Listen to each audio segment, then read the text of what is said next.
Mais surtout, ce que j'appréhendais pas, c'est qu'en fait, même si je suis arrivé avec ma naïveté et ma volonté de les aider de façon sincère, j'avais la casquette Novartis en fait. Et j'avais la casquette du grand mastodonte qui a racheté ce petit et qui finalement nous donne beaucoup d'argent, entre guillemets, mais se préoccupe assez peu de comment on vit au quotidien. D'accord. Et cette charge émotionnelle, individuelle et collective, elle était assez forte et c'est vrai que je me rendais pas compte de ça. On en revient au propos tout à l'heure et du coup j'ai pris des décisions différentes dans ma vie et j'étais beaucoup plus épanoui. Et je comprends aujourd'hui aussi ce que ça veut dire que d'être authentique ou de pas l'être et de s'enfermer dans une espèce d'image qu'on veut renvoyer de soi.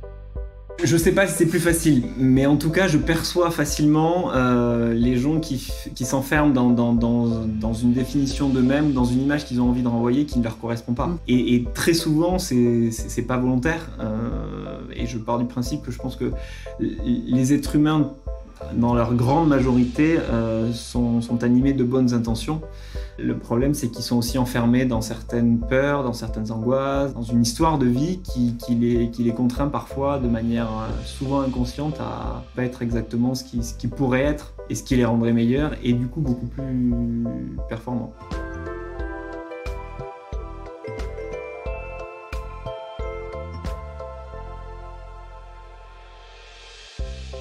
Bonjour à tous et merci d'écouter Pharma Minds. Aujourd'hui, je suis avec Iñaki de Resola. Iñaki, il a fait une grande partie de sa carrière chez Novartis, en marketing, en vente, et depuis 2 ans, il est le patron France de Adacap, une pépite que Novartis a rachetée récemment pour être présent dans la technologie des radioligands. Et je sens que cette conversation va être passionnante pour 2 raisons. Iñaki, en ce moment, il fait un métier génial, mais assez difficile, parce que c'est celui de donner une raison d'exister à une pépite qui s'est faite racheter par un mastodonte. Et Iñaki va aussi nous raconter les ressorts personnels qu'il a dû utiliser pour être en mesure d'apporter le meilleur à sa vie professionnelle. Bonjour Iñaki. Salut Nathalie. Écoute, merci de m'accueillir ici. Nous sommes au siège de Novartis France, à Rueil. Je suis ravie de te rencontrer et qu'on puisse avoir un bel échange. Je voudrais savoir, au quotidien, donc tu es au siège de Novartis, mais est-ce que tu te sens dans une Big Pharma ? Alors, merci pour la question Nathalie et merci pour être venue jusqu'à moi parce que Nathalie, tu viens quand même de Zurich, donc Zurich-Rueil, c'est pas tout à fait simple. Est-ce que je me sens dans une Big Pharma ? Alors, un petit peu quand même, parce que comme tu l'as dit, ça fait 20 ans que je suis dans le groupe Novartis, donc même si aujourd'hui, je dirige une entité qui est une entité plus petite, on appartient au groupe Novartis, donc on a les avantages d'une grosse boîte avec ce que ça représente pour nos collaborateurs en termes d'avantages sociaux, en termes de ressources, en termes d'investissement. Mais on a aussi parfois la complexité d'un groupe comme Novartis avec des process qui sont parfois complexes, des prises de décision qui sont parfois longues.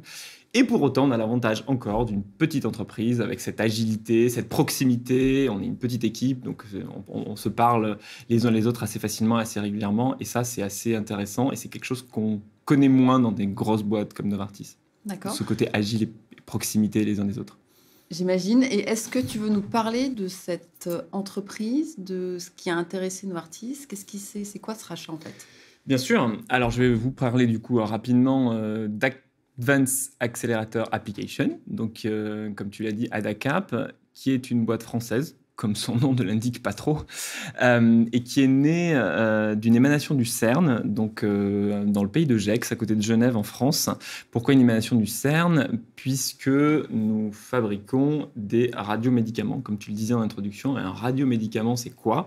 C'est l'association d'une molécule à un isotope radioactif, et cette molécule, elle va du coup servir de marqueur, ou de traceur plutôt, pardon, et elle va amener l'énergie radioactive à l'intérieur du corps. Elle va être injectée à in vitu, pardon. Et du coup, on a Adacap a deux corps de métier, entre guillemets. Un premier qui est de développer des médicaments diagnostiques, pour des TEP scans, donc ça permet d'aider au diagnostic pour des cancers, mais aussi pour des maladies inflammatoires, pour des maladies neurologiques, pour des maladies cardiovasculaires. Et ça, c'est ce qui a fait la renommée d'Adacap, puisque c'est de ça qu'est né Adacap. Et depuis plus récemment, en 2017, en France, nous avons commercialisé le premier radioligand. Et donc, un radioligand, on est sur le même principe. C'est une molécule et un isotope radioactif. C'est un autre isotope radioactif. C'est pas le même que pour le diagnostic. Et là, ça permet... cet isotope, il a une capacité de radiation un peu plus importante. Et on emmène, de la même manière, on emmène cet isotope sur des cellules cancéreuses, donc des métastases ou des tumeurs, et ça permet de libérer cette énergie radioactive et de détruire ces cellules. Donc c'est quelque chose qui est assez innovant. C'est fascinant. Fascinant, tout à fait, absolument fascinant. C'est une nouvelle solution thérapeutique pour les cancers, qui aujourd'hui va devenir un incontournable, entre guillemets, dans le traitement des cancers. Et la force d'Adacap, c'est de pouvoir produire ces radiomédicaments à grande échelle. Ça nécessite une technicité assez importante et assez complexe. Évidemment, on ne stocke pas, par définition, puisque la radioactivité, ça ne peut pas se stocker. Dès que ça sort d'un réacteur, l'activité diminue. Donc on ne stocke pas, on produit à la demande. Et encore une fois, pour un patient donné. Donc, en fonction de où se situe le patient sur le globe, le niveau d'activité qu'on va mettre dans le médicament va être différent pour qu'au moment où on lui injecte, il ait le niveau nécessaire pour que ça soit efficace.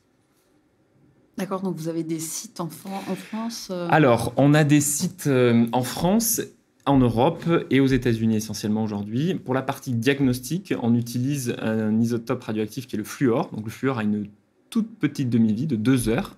Donc en gros, on ne peut pas aller très loin. Donc on peut aller entre 300 et 500 km maximum de notre site de production. Et donc on a 5 sites en France. Et en gros, nos équipes travaillent la nuit pour produire et en tout cas pour achalander les centres le matin. Et ils travaillent le matin pour livrer les centres l'après-midi. Et ça, c'est pour la partie diagnostic, qui est encore une fois le cœur de métier initial d'Adacap. Et donc, depuis plus récemment, depuis les années 2010-2015, on fabrique aussi des radioligands dans le cancer avec un autre isotope, qui est là le lutécium, qui a une demi-vie un peu plus longue, qui a des rayonnements un peu plus importants. Et donc, on arrive à traverser l'Atlantique, par exemple. Donc, ces sites-là, on n'en a pas en France. Pour l'Europe, il y en a un en Espagne et un en Italie. Et on en a 2 aux États-Unis. Ok. Donc, c'est des produits qui sont sur le marché actuellement, qui sont validés, qui sont... Tout à fait. Ce sont des produits qui sont validés par des AMM, évidemment. Pour la partie diagnostic... le prix est fixé par l'industriel et ils sont remboursés via des forfaits techniques dans les centres de médecine nucléaire. Okay. Et pour ce qui est des radioligands, donc dans le traitement des cancers, ce sont des médicaments qui sont sur la liste en sus et qui sont du coup pris en charge par la sécurité sociale et dont le prix est déterminé en négociation avec le CEPS. Aujourd'hui, on en a un sur le marché et on en a un autre qui est en accès précoce, dans le cancer de la prostate notamment, et on a beaucoup de recherches en cours dans pas mal de cancers. On a 13 indications en ce moment en recherche et 20 essais cliniques en France à des stades plus ou moins avancés, de la phase 1 à bientôt la phase 3 pour certains. Donc, un avenir important dans le traitement des cancers. Du coup, c'est pour ça que Novartis a envie d'avoir ça dans son... Tout à fait. Okay. Tout à fait. La mission de Novartis, c'est de réinventer la médecine. Et évidemment, ce genre d'approche et de solutions thérapeutiques est extrêmement innovant. Et c'est pourquoi, c'est la raison principale pour laquelle Novartis a racheté Adacap en 2018. Est-ce que tu veux nous parler de ton rôle, en fait, quand tu es arrivé là ? C'en était où ? Qu'est-ce qu'il fallait faire en fait ? C'était une intégration ? C'était quoi ? Alors, comment tu qualifierais ? C'était pas une intégration à proprement parler, mais c'est vrai que donc, le groupe Adacap a été racheté par le groupe Novartis en 2018 et jusque-là, il s'était entre guillemets pas passé grand-chose dans la structuration d'Adacap. Donc, Adacap vivait au sein du groupe Novartis avec des moyens supplémentaires, avec un renforcement de sa structure industrielle, mais sans plus. Et en 2021, donc au moment où je suis arrivé, le groupe a décidé de séparer les 2 entités. Donc je te disais tout à l'heure qu'il y avait une entité qui, en tout cas une particularité de notre expertise, qui est de faire du diagnostic et l'autre de faire de la thérapeutique en cancérologie. Et donc, en 2021, quand je suis arrivé, 15 jours après mon arrivée, le groupe a annoncé du coup la volonté de céder en deux, de diviser en deux, en deux entités légales, le groupe ADACAP, avec à la clé une potentielle décision stratégique pour la partie diagnostic et a priori une intégration future de la partie radioligand au sein du groupe Novartis. Et depuis 2 ans, voilà, mon activité, elle est divisée en deux, entre guillemets. La première, c'est évidemment de continuer à développer le groupe ADACAP en France et dans les Benelux, sur les deux côtés, sur la partie diagnostic, puisqu'on réfléchit à développer de nouveaux sites. On continue à rendre nos outils de production plus efficients. Et de l'autre côté, côté radioligand ou traitement des cancers, c'est voilà, continuer à monter l'équipe et à préparer la mise sur marché d'un produit qui va être très intéressant dans le cancer de la prostate et de nouveaux indications à venir. Et du coup, c'est un choc des cultures quand tu arrives, quand il y a une petite structure comme ça qui... En plus, qui a un savoir-faire qui est hyper particulier, qui arrive chez un mastodonte. Enfin, pour moi en tout cas, et je ne peux parler que de mon expérience, mais ça a été un choc des cultures assez important. Comme je te le disais, j'arrivais de chez Novartis, qui a été quasiment ma seule expérience professionnelle, puisque j'ai un peu travaillé chez GSK avant, mais au tout début de ma carrière. Et je pensais assez naïvement arriver dans une petite structure du groupe Novartis, et j'ai pris conscience que j'arrivais dans une entreprise qui avait son histoire, et que cette histoire, c'était pas Novartis, qui a un savoir-faire extrêmement particulier, qui vit avec un ADN particulier, parce que le business model dans lequel nous sommes est un business model dont l'ADN est quand même l'urgence, puisque tu traites le patient côté diagnostic dans les 2 heures maximum où le produit est sorti de notre usine de production. Donc, tu n'es pas sur un business model pharma classique où on a des stocks de production pour des mois et des mois, et où finalement, quand tu es le DG d'une entité ou d'une filiale comme la France, tu te préoccupes entre guillemets assez peu des usines de production qui ne sont pas toujours dans ton pays. Là, on a vraiment un business model différent, avec une proximité avec les patients et les centres qui traitent extrêmement importante, un engagement des collaborateurs que j'ai rarement vu dans mon expérience professionnelle à ce stade-là, parce qu'encore une fois, il faut être extrêmement réactif et savoir gérer des situations d'urgence assez régulièrement. Donc c'est clair que c'est un choc de culture que j'arrivais pas à imaginer, et encore une fois, en plus, dans une entreprise qui s'est fait racheter par une grosse entreprise et qui... se préoccupe pas au quotidien de cette petite entreprise, évidemment.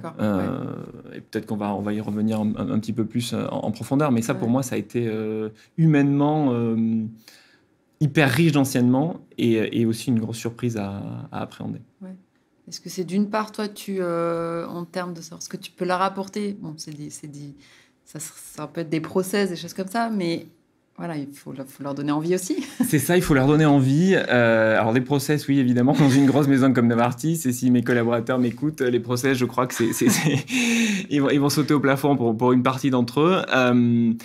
Mais surtout, ce que j'appréhendais pas, c'est qu'en fait, même si je suis arrivé avec ma naïveté et ma volonté de les aider de façon sincère, j'avais la casquette Novartis en fait, et j'avais la casquette du grand mastodonte qui a racheté ce petit mastodonte et qui finalement nous donne beaucoup d'argent entre guillemets, mais se préoccupe assez peu de comment on vit au quotidien. D'accord. Et cette charge émotionnelle, individuelle et collective, elle était assez forte, et c'est vrai que je me rendais pas compte de ça, moi. Donc ça a été personnellement un parcours au début pas tout à fait simple. Tu l'as compris au fur et à mesure en arrivant, en étant dedans ou... Alors je l'ai compris assez vite parce que le contexte a fait que on m'a demandé d'annoncer cette séparation d'entités assez rapidement, sans pouvoir donner plus de visibilité que juste voilà, on va séparer les entités, créer 2 entités légales indépendantes.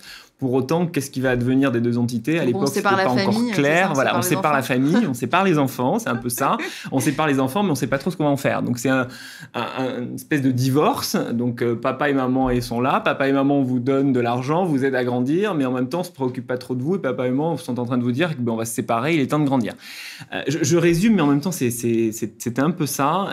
Et moi, voilà, j'ai toujours la volonté d'accompagner mes collaborateurs et de vraiment faire ça dans l'intérêt des équipes en premier lieu, et évidemment en répondant à un cahier des charges qui nous est demandé par Novartis, mais j'avais pas conscience du poids que ça pouvait être pour mes équipes d'arriver avec cette casquette Novartis en fait. En fait, tu voyais pas ce que tu allais apporter. Je sais pas si déjà sûrement qu'ils ne voyaient pas et ils ont raison de pas voir parce que j'arrivais, ils me connaissaient pas, parce que je suis aussi arrivé dans une entreprise où je connaissais personne en fait, même si ça reste le groupe Novartis. Pour moi, j'ai eu l'impression finalement d'arriver dans une toute nouvelle entreprise et ne me connaissant pas à juste titre, ils se demandaient sûrement qu'est-ce que je pouvais leur apporter et où est-ce que je voulais aller, et puis surtout encore une fois j'avais cette casquette Novartis, donc pour eux Novartis ça représentait une espèce de paradoxe entre c'est quelqu'un qui nous a permis d'avoir des avantages sociaux non négligeables, c'est quelqu'un qui a investi dans notre outil de production, mais en même temps, humainement, c'est quelqu'un qui se préoccupe assez peu de nous. Quand on entend Novartis parle beaucoup de la plateforme Radioligand, mais Novartis parle assez peu de toute la plateforme diagnostique que nous avons en Europe, un peu aux États-Unis, mais... Et ça, c'est vrai que pour les collaborateurs, c'est quand même ce manque de reconnaissance, en fait. À titre individuel, je ne mesure pas l'impact, mais à titre collectif, c'est assez intéressant de se rendre compte que c'était quand même un certain malaise. Et que ça l'est encore aujourd'hui un petit peu. Et comment tu as fait, alors, pour gagner la conscience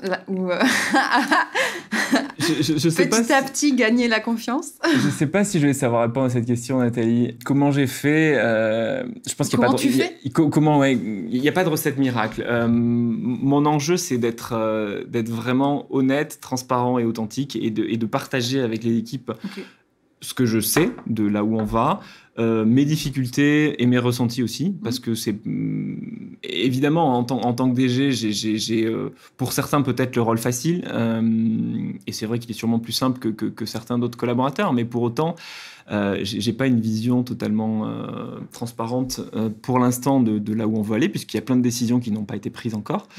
Mais pour revenir au début de ta question, mon parti pris, c'est la communication. Donc, j'essaye d'échanger le plus souvent possible avec les équipes. L'honnêteté, la transparence dans la mesure du possible, parce qu'évidemment, on est sur des sujets qui font appel parfois à un certain niveau de confidentialité. On est en France, donc il y a certaines informations qui sont dues en premier lieu aux représentants du personnel et pas à l'ensemble des collaborateurs.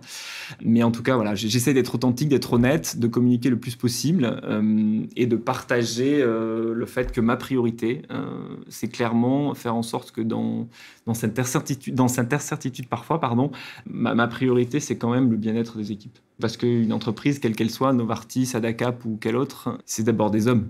Avant que ce soit des produits, des machines, des process, des structures, c'est les hommes qui font la force d'une entreprise. Donc si on ne considère pas les hommes, on ne considère pas beaucoup l'entreprise. Ça a été une approche complètement différente avec ce que tu avais avant, ce que tu avais vécu avant. Ça a poussé... Comment ça s'est passé en fait? Comment t'es arrivé là-dedans? Est-ce qu'il y a eu un espèce de... C'était différent à plein de titres. C'est différent parce que il n'y a pas eu beaucoup de transition. Non, mais il n'y a pas eu de transition. Enfin, il n'y a pas eu de transition. J'ai remplacé quelqu'un qui était parti depuis 5 mois ou 6 mois. Mais il y avait quand même une personne d'intérim qui est devenue ensuite mon manager. Donc, il m'a quand même beaucoup accompagné dans ma prise de poste et je le remercie. Après, c'est aussi un job qui était nouveau pour moi parce que je n'étais pas directeur général avant. Donc, c'était ma première expérience de DG. Donc, à titre individuel, c'était pas totalement simple non plus d'appréhender un métier assez différent. Mais mon enjeu, c'était déjà d'essayer de construire une relation de confiance avec mon comité de direction et avec les équipes. Parce que dans ce genre de métier, même si je suis seul à avoir le job de DG, je ne suis pas seul à décider. Je pars du principe qu'on décide ensemble et que c'est la performance et les résultats d'une entreprise, c'est un travail collectif. Donc c'est tous ensemble qu'on décide de la direction qu'on va prendre et c'est tous ensemble qu'on prend les décisions qui sont importantes pour notre entreprise. Donc construire un comité de direction fort, collaboratif et avec une direction commune, ça a été mon principal enjeu. Et du coup, qu'est-ce que tu pourrais dire que tu as réussi à bien faire? De quoi tu es fier aujourd'hui? Même si c'est assez récent comme expérience. Je marque une petite pause parce que c'est une question qui est difficile pour moi. De quoi je suis fier? Je suis fier du résultat des équipes, en fait, et de ce qu'elles sont capables de mettre en place au quotidien. Je te parlais tout à l'heure de l'engagement, et je mesure parfois la difficulté que c'est de travailler dans notre environnement où, comme je te le disais, on est dans l'urgence quotidienne, ou en tout cas souvent. On est dans une structure qui commence à s'étoffer, mais qui reste une structure plus petite que Novartis. Et pour autant, parfois, et pour de bonnes raisons, on est contraint d'appliquer certains process qui demanderaient peut-être un peu plus de ressources. Donc, je mesure l'engagement que ça demande pour les équipes, et je suis fier que dans ce contexte-là, on continue à délivrer de façon importante. On a des résultats qui sont au-dessus des ambitions qu'on nous avait données pour cette année. Et ça, c'est une réelle fierté. Je vois une collaboration qui s'améliore au sein des équipes. J'ai un comité de direction en qui j'ai vraiment confiance, et qui me le rendent également. Et pour moi, en tant que manager, c'est assez satisfaisant de voir cette dynamique positive, même si, évidemment, tous les jours sont pas roses, et chaque jour a son lot de surprises et de difficultés, mais on essaye de les relever tous ensemble, dans la bonne humeur et dans la collaboration. Et ça, c'est une certaine fierté. Mais encore une fois, je ne suis pas l'artisan de tout ça, hein. C'est une dynamique collective. Après, c'est tôt aussi, c'est assez récent comme un peu de transformation ou intégration. Et qu'est-ce que tu peux dire qui est vraiment encore très difficile, qui est encore des choses où tu te dis voilà, il faut tenir un peu plus dans la durée pour réussir à les relever ou à relever ces défis? Il y a deux choses qui sont peut-être difficiles, je ne sais pas si c'est le terme, mais en tout cas, voilà, qui au quotidien rendent parfois les choses un peu plus challenging. La première, c'est de ne pas pouvoir toujours être capable de répondre aux questions et aux incertitudes qu'ont mes équipes. Et ça, c'est pas simple. Et j'imagine qu'il y a beaucoup de leaders dans la position qui font face à ce même défi. C'est la vie de l'entreprise aujourd'hui, hein, c'est la vie du monde dans lequel on vit, hein. On est dans un monde de transformation continuelle, donc personne n'est capable de prévoir l'avenir à court ou moyen terme. Mais nous, on sait qu'il y a des transformations qui arrivent. Pour certaines, elles sont assez claires. Pour d'autres, elles le sont un peu moins. Les timings sont pas toujours clairs. Et nos équipes, elles ont envie et besoin de pouvoir se projeter. Et c'est vrai que je suis pas tout le temps capable de leur apporter des réponses précises à leurs questions. Et ça, c'est pas forcément tout le temps facile à gérer. Et l'autre partie, elle est plus technique, mais je dirige 2 entités légales différentes. Et mon enjeu, c'est de faire en sorte quand même qu'on avance tous dans la même direction. D'un point de vue gestion humaine, c'est pas trop compliqué, mais parfois, on a des enjeux légaux, administratifs qui font que je suis obligé d'avoir des approches un peu différentes. C'est pas toujours simple au quotidien, mais en même temps, c'est aussi une courbe d'apprentissage et c'est extrêmement instructif pour moi. Ouais, tu prends un poste par pas la version simple, quoi. Pas tout à fait, non, pas tout à fait. Pas tout à fait simple, mais en même temps, bon, qu'est-ce qui est simple aujourd'hui? Sûrement rien. Mais encore une fois, moi, mes drivers dans la vie, pardon pour ces anglicismes, mais c'est apprendre, grandir et pouvoir avoir de l'impact sur les autres. Donc, je me dis que j'ai la chance d'avoir un rôle où je peux, à mon humble niveau, essayer d'améliorer les conditions de vie des patients qu'on traite, mais surtout les conditions de travail de mes équipes. Et c'est ma priorité absolue, voir comment est-ce que je peux les aider à grandir, à être meilleurs dans leur job et que leur qualité de vie au travail s'améliore au quotidien. Ouais. Et du coup, ce rôle de, je sais pas, c'est trait d'union entre Novartis et ADACAP. Quel rôle tu joues aussi envers Novartis pour, je sais pas, expliquer, sensibiliser? Oui, et c'est une très bonne question, Nathalie, parce que Novartis, encore une fois, est un gros groupe et je me suis rendu compte en arrivant chez ADACAP que finalement, tout le monde chez Novartis n'avait pas compris exactement ce que nous faisions chez Adacap, ni quelles sont nos spécificités. Et on évolue dans une entreprise qui a quand même des spécificités particulières qui ne sont pas celles de la pharma classique. Et donc, dans mon rôle, j'ai un rôle d'éducation, entre guillemets, pour expliquer à mes collègues chez Novartis. En France, maintenant, ils l'ont bien compris, mais même à Genève ou à Bâle, voilà, les spécificités et pourquoi on peut faire certaines choses facilement comme Novartis et pourquoi certaines choses, on ne pourra pas le faire comme le voudrait Novartis parce que notre business model ne le permet pas. Alors, ma chance dans l'exercice, c'est que, comme je te le disais, ça fait longtemps que je suis dans le groupe, donc bon, j'ai quelques réseaux dans la maison Novartis qui facilitent parfois aussi l'accès ou les discussions. Oui, parce que c'est des sujets d'innovation au final. Il faut qu'il y ait quelqu'un qui se batte pour faire exister. Et j'imagine que ça te conduit aussi à faire des choix de manière différente si vraiment tu veux valoriser ce que tu es en train de construire ou si tu penses au reste de ta carrière que tu feras chez Novartis. Tout à fait. Alors, le reste de ma carrière chez Novartis... Non, mais je pousse loin, mais au final, même si c'est pas chez Novartis, c'est le reste de ta carrière versus ce que tu fais aujourd'hui. Tout à fait. Alors, pour être vraiment honnête avec toi, le reste de ma carrière, pour l'instant, c'est pas encore ma préoccupation. Forcément, le sujet viendra un jour parce qu'on sait tous que sur ces postes de direction générale, on reste pas à vitam aeternam. Mais ça fait que 2 ans que je suis là et encore une fois, mon quotidien est extrêmement riche, extrêmement rempli. Mais je dis pas que tu vas partir. Je m'éclate. Je demande juste comment tu. Enfin, en fait, ce que je veux dire, c'est que quand on prend des jobs comme ça, un peu quasi pas mission, mais quasi, parce qu'on se bat en fait contre des forces qui sont pas du tout égales.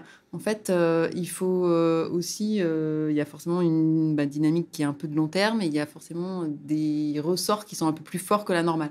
Parce que voilà, il faut des leviers différents parce qu'on va pas faire avec la même chose. Donc c'est sur ça que j'aimerais avoir un peu ton avis sur voilà, comment ça se passe en fait. Qu'est-ce qui a fait que toi, en fait, tu es capable de faire ça et que tu as envie de faire ça, que tu as la passion pour faire ce truc? Alors, qu'est-ce qui fait que je suis compétent, qui était le début de ta question? Je sais pas répondre à cette question et c'est pas à moi de juger. Ouais. Je dirais pas compétent, je dirais l'envie en fait. Mais l'envie et surtout en fait trouver les ressorts pour réussir à faire que ça marche parce que c'est pas. Alors, l'envie pour moi, je suis un garçon passionné et dès qu'il y a des sujets de transformation, dès qu'il y a des sujets qui sont un peu compliqués et dès qu'il y a des sujets humains, ça aiguise ma curiosité et ça attise mon envie, ma passion. Donc, pour moi, au contraire, plus c'est compliqué, entre guillemets, et plus je m'épanouis. Encore une fois, je ne savais pas en venant chez Adacap ce que j'allais découvrir, et je pense que c'est bien aussi, parce que ça, il y a une part de magie et de découverte qui fait que ça te donne aussi un impact différent. Après, je pense qu'il y a 2 choses qui sont importantes dans ce job-là, et comme dans tous les jobs de DG, j'imagine, c'est la patience et la résilience aussi. Il faut savoir être patient parce qu'il y a plein de choses qui ne vont pas à la vitesse où vous avez envie que ça aille. Et il faut apprendre à être résilient parce que, et c'est ce que je dis souvent à mes collaborateurs, on ne peut pas tout changer. Et même si on est directeur général d'une entreprise, on n'a pas la main et le pouvoir de décision sur tout. Donc l'enjeu, c'est de se dire, d'évaluer quel est le périmètre sur lequel on peut avoir de l'impact et mettre toute l'énergie sur ce périmètre-là. Et moi, c'est mon enjeu, c'est d'identifier où est-ce que j'ai vraiment de l'impact pour les équipes, où est-ce que j'ai de l'impact pour l'entreprise, où est-ce que j'ai de l'impact pour les patients, et je mets mon énergie là. Et là où je sais que de toute façon, j'aurai un impact limité, je mets moins d'énergie. Donc j'essaye d'influencer certaines décisions pour qu'elles aillent dans le bon sens.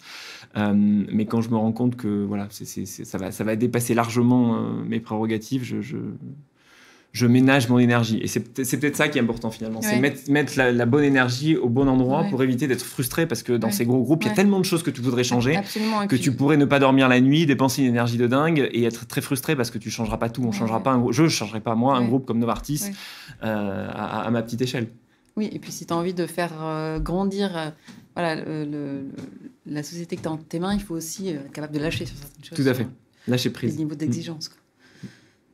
Ok, merci, merci Iñaki. Pour cette deuxième partie d'interview, je voudrais aborder des points un peu plus personnels. J'aimerais comprendre, en fait, tu me disais que tu étais un garçon passionné, du coup, est-ce que c'est ce brief qui a fait que tu es arrivé sur ce type de poste? Alors à l'époque, je me disais pas je veux être directeur général, mais en tout cas, je voulais avoir un job avec une certaine liberté d'action où je peux avoir de l'impact sur des équipes, sur des collaborateurs et forcément, en l'occurrence, quand on travaille dans la pharma, sur des patients et améliorer leurs conditions de vie.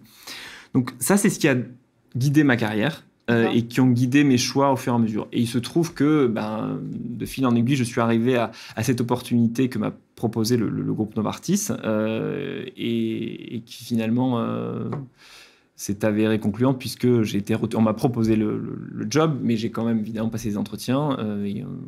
J'avais d'autres collègues qui étaient face à moi en compétition et j'ai eu ce job-là. T'es arrivé direct sur un projet un peu farfelu comme ça et pas sur un poste classique?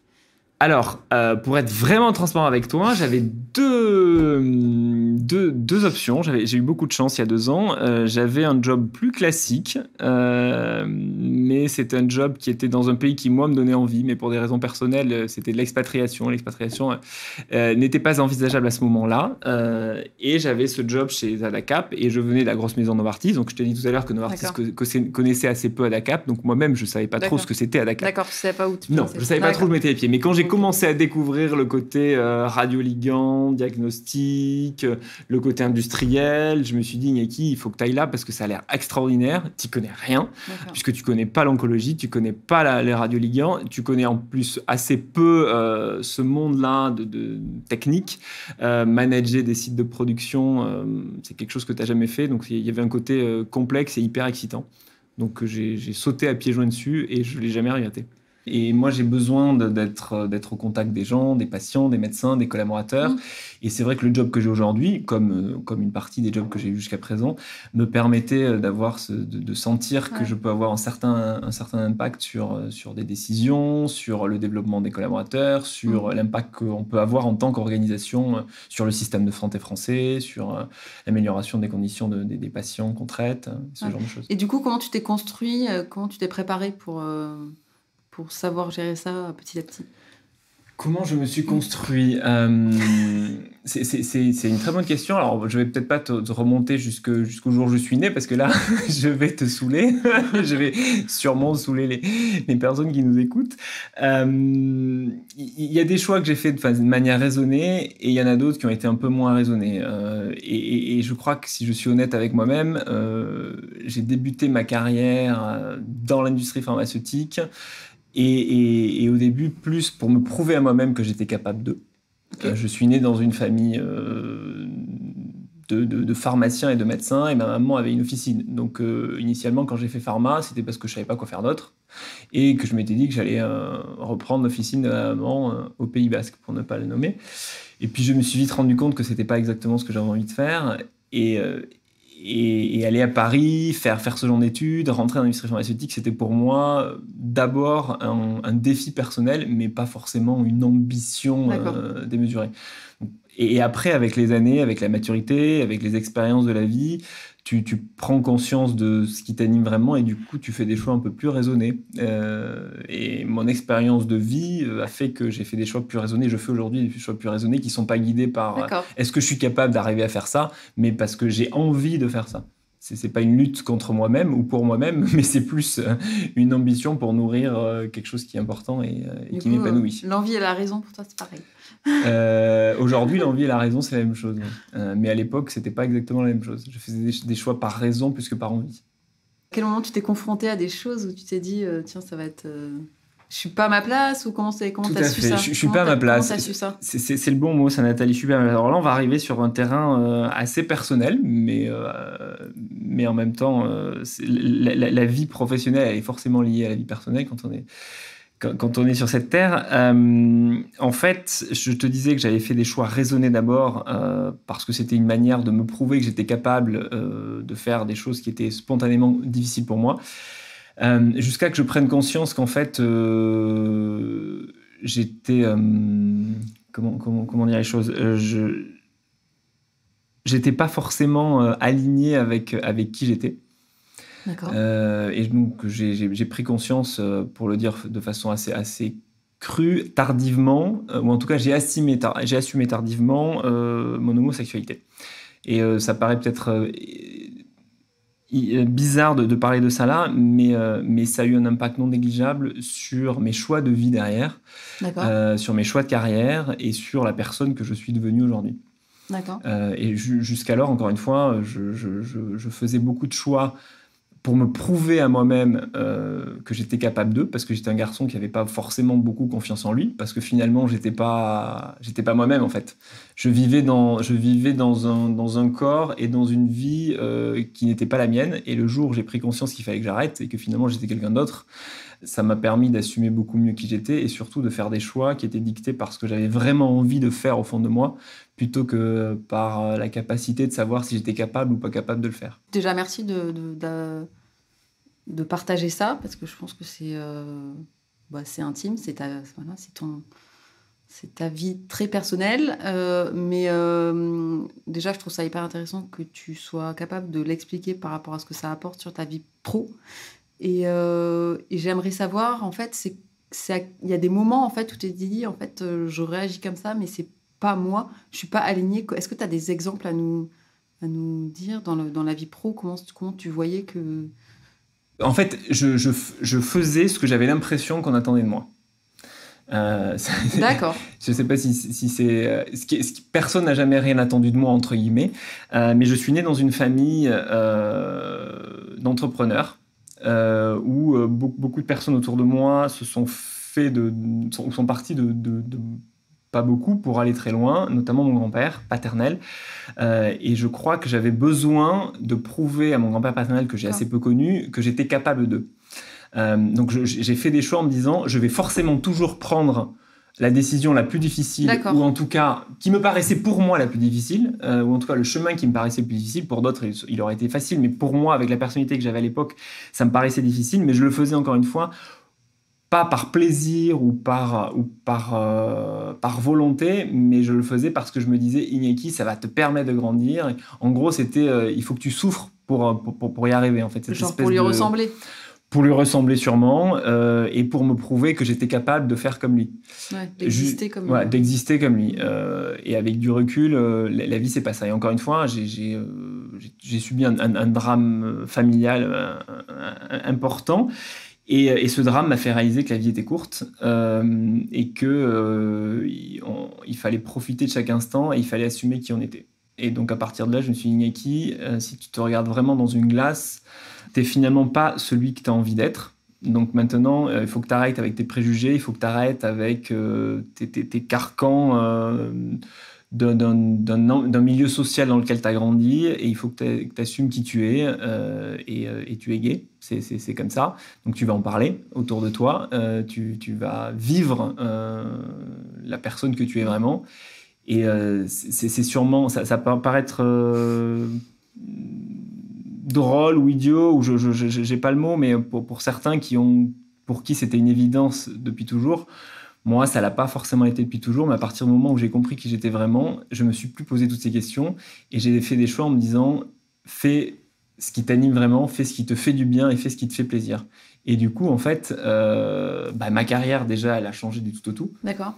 Elle a été beaucoup plus vite que par le passé, parce que j'avais pas cette espèce de... Je faisais les choses en conscience, je les faisais parce que j'avais envie de les faire, et pas pour me prouver que je devais faire telle ou telle chose. Et quand tu fais les choses avec authenticité et avec envie, finalement, tu as beaucoup plus d'impact. On en revient au propos tout à l'heure. Et du coup, j'ai pris des décisions différentes dans ma vie, et j'ai été beaucoup plus épanoui. Et je comprends aujourd'hui aussi ce que ça veut dire que d'être authentique ou de ne pas l'être. Et de s'enfermer dans une espèce d'image qu'on veut renvoyer de soi. Ouais. Après, ce qui est difficile, c'est que on ne sait pas l'image qu'on est. Non, donc, c'est vrai. Donc on essaie, en fait, c'est le fait d'essayer d'en créer une qui n'est pas la bonne. Et on a le droit de chercher aussi, de se tromper. C'est vrai, c'est vrai. Et d'apprendre, en fait. Enfin, c'est un peu la vie qui t'a bousculé pour prendre une décision, ou ouvrir les yeux. Tu expliques. Pour ouvrir les yeux, c'est ça. Ouais, tout à fait. Mais... du coup, c'est venu... Ça a mis du temps, mais c'est normal aussi. Je sais pas si c'est normal, mais ça a pris beaucoup de temps me concernant, ça on peut le dire. Maintenant, voilà. Au début, j'ai un peu regretté en me disant, écoute, Iñaki, pourquoi t'as mis autant de temps finalement à te rendre compte de qui t'étais, mais bon, la vie c'est regarder devant et pas derrière, et du coup maintenant je profite de chaque instant et je reconnais la chance que j'ai de pouvoir vivre comme je suis dans mon environnement personnel et professionnel. Ouais, et quel regard tu as sur l'authenticité, sur les gens qui font ça, les gens qui ont du mal à faire ça? Sans paraître prétentieux, il me semble quand même que j'arrive à percevoir les gens qui sont vraiment authentiques de ceux qui le sont pas forcément.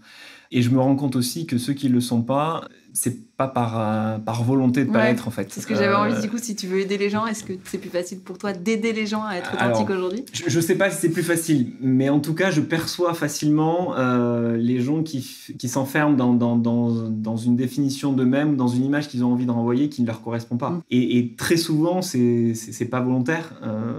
Et je pars du principe que je pense que les êtres humains, dans leur grande majorité, sont animés de bonnes intentions. Le problème, c'est qu'ils sont aussi enfermés dans certaines peurs, dans certaines angoisses, dans une histoire de vie qui les contraint parfois de manière souvent inconsciente à pas être exactement ce qui pourrait être et ce qui les rendrait meilleurs et du coup beaucoup plus performants. Mais au-delà de te dire que je le ressens, c'est difficile de mettre des mots dessus. C'est plutôt du gut feeling. Du coup, t'as quand même je sais pas, c'est quand même une chance aussi d'avoir des gens comme ça qui ont touché des difficultés comme ça d'aussi près et qui ont réussi à passer de l'autre côté. Donc c'est aussi, je pense, quelque chose que tu utilises pour tes équipes ou pour... ça, c'est certain. Et sûrement même gagner une confiance au quotidien, ou j'en sais rien, pour amener des gens au quotidien. Oui, tout à fait. Et encore une fois, comme je te disais tout à l'heure, pour moi, je pars du principe que la vie, c'est d'abord les relations humaines. Que tu sois dans un environnement professionnel ou personnel, c'est les relations humaines que tu construis qui vont te permettre de construire tes projets de vie avec ton mari, ta femme, ton compagnon. C'est une collaboration des gens qui ont des compétences complémentaires dans un environnement professionnel qui vont faire que on va bâtir ensemble une stratégie, qu'on va l'exécuter tous ensemble et que du coup on va avoir des résultats et de la performance. Donc à partir de ça, quand tu es convaincu que c'est les hommes et les femmes et que c'est la relation humaine qui construit le succès dans la vie, forcément tu mets une attention particulière. Mais après, je n'ai pas de baguette magique et mon expérience perso me fait gagner un peu de confiance en moi sur ces aspects humains, en fait. Et du coup, je me repose beaucoup sur mon gut feeling, comment on dit en anglais. Mais je me pose pas, à chaque fois que j'apprends une relation humaine, je me dis pas, tiens, j'ai pas une liste de courses en me disant je vais checker ça, puis ça, puis ça, puis ça, puis ça. C'est un peu... Non, mais à partir de... je me dis, c'est peut-être... du coup, ma dernière question, c'est de demander... quel conseil en fait tu peux donner à des gens qui ont envie, qui voudraient être plus authentiques mais qui savent pas peut-être trop comment? Il faut pas avoir peur d'être soi-même dans la vie, et je pense que ça c'est quelque chose qui est compliqué, surtout dans un environnement professionnel, parce qu'il y a une dimension politique, parce qu'on a toujours l'impression qu'on va être jugé pour nos propos, parce qu'on va être jugé pour nos actes parfois, et ce qui est vrai. Ce qui est sûrement vrai quelque part, mais en même temps, si dans un environnement professionnel, vous êtes aligné avec vous-même, vous êtes aligné avec vos valeurs, et que vous vous sentez mal jugé dans l'entreprise dans laquelle vous êtes, alors mon conseil, c'est aller ailleurs. C'est que vous n'êtes pas là où vous devez être. Et ça aussi, il faut avoir l'humilité de reconnaître que parfois, on n'est pas aligné avec les valeurs de l'entreprise. Non, c'est pas une perte. C'est pas une perte. C'est une perte ni pour l'entreprise, ni pour nous, parce que si on n'est plus en lien avec les valeurs de notre entreprise ou qu'on ne se reconnaît pas, il faut aller ailleurs. Mais une fois qu'on s'est dit ça, être vraiment soi-même, c'est pas simple. Et même moi, on en parle là, toi et moi, mais il y a des jours où je suis peut-être pas 100% moi-même. En revanche, j'ai toujours été aligné avec mes valeurs, sans quoi j'aurais quitté cette entreprise. Parce que je ne peux pas travailler dans un environnement qui n'est pas avec lequel je me sens pas à l'aise ou avec lequel je peux pas être moi-même. Merci infiniment, Iñaki. Merci pour cette conversation à cœur ouvert. Écoute, j'ai beaucoup appris. Je suis sincèrement touchée que tu aies pu mettre des mots sur cette aventure à la fois professionnelle et personnelle. Je pense que c'est riche d'enseignements pour beaucoup de personnes qui vont écouter. Et je suis admirative, en fait, par rapport à ce que tu as fait. Merci à toi, Iñaki. Merci Nathalie, et merci également à toi parce que c'est quelque chose que je partage, ce sont des éléments de moi que je partage assez peu souvent, et de le faire là, j'ai réussi à le faire grâce à toi et grâce à ce que tu as su créer dans notre relation, et comme on dit en anglais, tu as su créer cette espèce de safe space, ou cet espace dans lequel je me suis senti à l'aise, et du coup j'ai pu partager des choses que je partage assez rarement. Merci à toi. Merci beaucoup Iñaki, à bientôt. À bientôt. C'est la fin de cet épisode, mais avant de vous dire à la semaine prochaine, j'ai quelques détails à vous partager. Si vous voulez continuer la discussion avec les invités, vous pouvez aller directement sur LinkedIn. Je vous mets le lien du post dans la description de l'épisode. Si vous souhaitez me contacter pour des questions ou pour proposer de nouveaux invités, le plus simple, c'est de m'écrire directement dans la messagerie de LinkedIn. Ah, et une dernière chose, pour m'aider à supporter ce podcast, vous pouvez mettre 5 étoiles sur Apple Podcast. C'est le plus efficace pour moi. À bientôt!